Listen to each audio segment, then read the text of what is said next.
اللهم لبيك لبيك لا شريك لك لبيك إن الحمد والنعمة لك والملك لا شريك لك لبيك اللهم لبيك لبيك لا شريك لك لبيك إن الحمد والنعمة لك والملك لا شريك لك لبيك اللهم لبيك لبيك لا شريك لك لبيك إن الحمد والنعمة لك والملك لا شريك لك.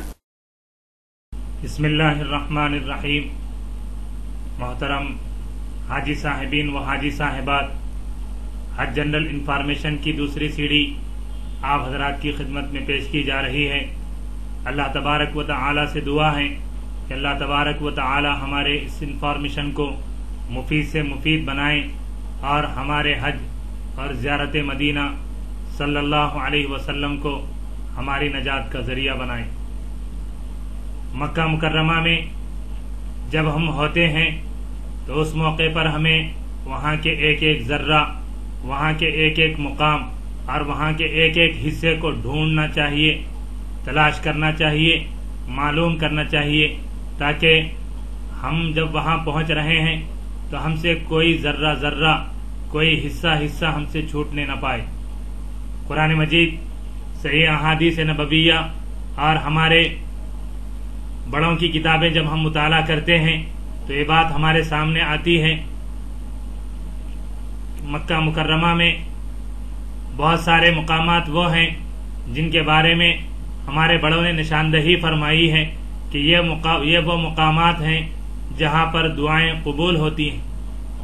وہاں پر دعائیں قبول ہونے کے بارے میں ذرہ برابر شک اور شبہ ہرگز نہیں کیا جا سکتا.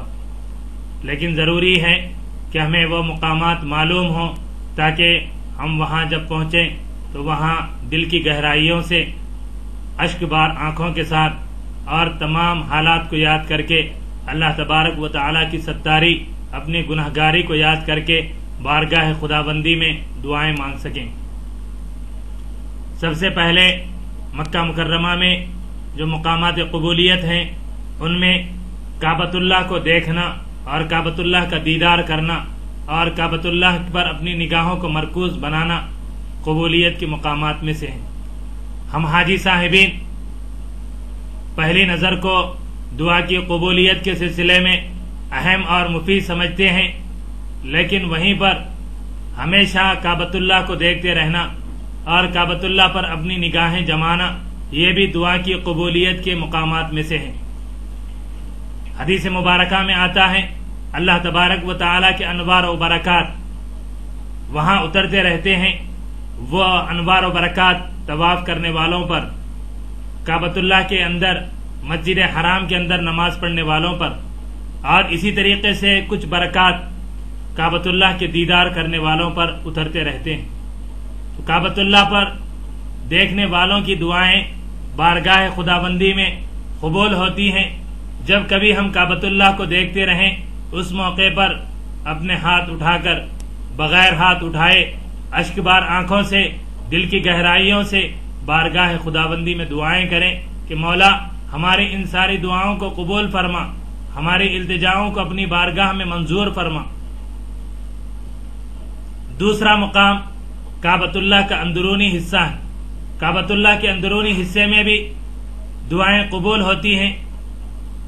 حضور اکرم صلی اللہ علیہ وسلم کے ساتھ حجۃ الوداع میں جو صحابہ اندرونی حصے میں داخل ہوئے تھے ان صحابہ نے وہاں کھڑے ہو کر دعائیں مانگی. وہاں پر رسول کریم صلی اللہ علیہ وسلم نے دعائیں کے قبول ہونے کے سلسلے میں صحابہ کو بتلایا. جس کسی مسلمان کو یہ موقع ملے اور اس طرح کی سہولت کسی وقت میسر آئے تو کوشش کرنی چاہیے کہ کعبۃ اللہ کے اندر ضرور دعائیں کریں، بارگاہ خداوندی میں اپنے آپ کو ہر اعتبار سے دعائیں قبول کرنے کے لیے تیار رہیں. گرامی قدر، کعبۃ اللہ کے اطراف جو حصہ ہے اس حصے کو مطاف کہتے ہیں. جب کبھی ہم مطاف میں ہوں گے، اور جب ہم نے اپنے طواف کا آغاز کر دیا ہے تو طواف کے آغاز سے لے کر طواف کے 7 چکر مکمل ہونے تک ہماری دعائیں قبول ہونے کا وقت ہے۔ ہر چکر میں ہماری دعائیں قبول ہوں گی۔ اس موقع پر ہم خاص طور پر عربی میں پہلی چکر کی دعا، دوسری چکر کی دعا، تیسری چکر کی دعا اور چکروں کے نام پر جو دعائیں ہیں اس کے پڑھنے کے بجائے اللہ تبارک و تعالی سے خصوصیت سے دعائیں مانگتے رہیں۔ یہ دعائیں اس موقع پر کسی بھی زبان میں مانگی جا سکتی ہیں، اور ہمیں اس بات کا خصوصیت سے خیال رکھنا چاہیے۔ چوتھا مقام حجر اسود ہے۔ حجر اسود پر جب پہنچ کر ہم دعا کریں گے یا حجر اسود کے حصے میں کھڑے ہو کر دور کے علاقے میں حجر اسود کی طرف چہرہ کر لیں اور اس وہاں سے دعا کریں تو وہ دعا ہماری قبول ہوگی۔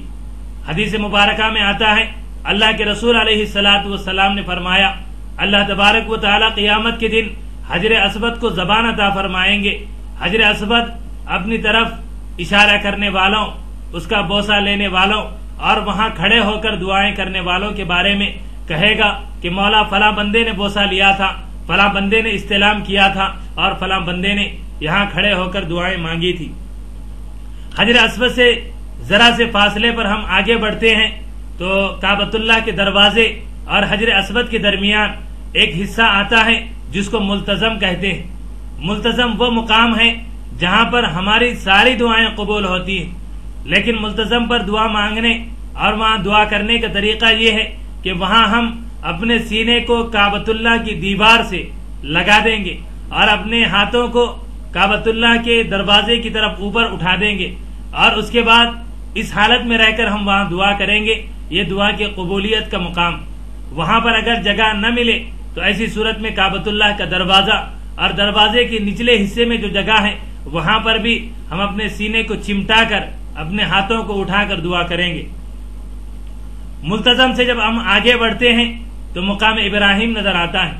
مقام ابراہیم وہ جگہ ہے جہاں پر دعائیں قبول ہونے کے سلسلے میں ہمارے بڑوں نے فرمایا، قرآن مجید میں کہا گیا فی آیات بینات مقام ابراہیم، کہ مقام ابراہیم وہ ہے کہ جو اللہ تبارک و تعالیٰ کی نشانیاں، اللہ تبارک و تعالیٰ کی علامات اس کے اندر پوشیدہ ہیں۔